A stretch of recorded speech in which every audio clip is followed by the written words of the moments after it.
பக்கம் பார்த்தா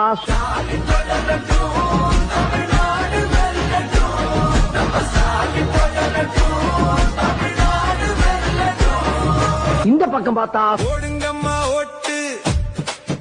இரட்டை இலை பார்த்து போடுங்கய்யா ஓட்டு இரட்டை இலை பார்த்து இந்த பக்கம் பார்த்தா திராவிடக்குங்க பாருப்பா காவிரி தண்ணி கேட்டாக்கா டாஸ்மா தண்ணி வருதப்பா கரண்ட் பில்லு கிளியுதப்பா சிலிண்டர் வாய புழக்குதப்பா குடிச்சு செத்தா போதும்பா 10 லட்சம் வாங்கப்பா இது நல்ல திட்டம்பா வாங்க எல்லாம் குடிப்போம்பா. சரி பின்னால திரும்பி பாப்போமேன்னு பார்த்தா நான் தன்னந்தனியாளு நீயால நம்ம பாரு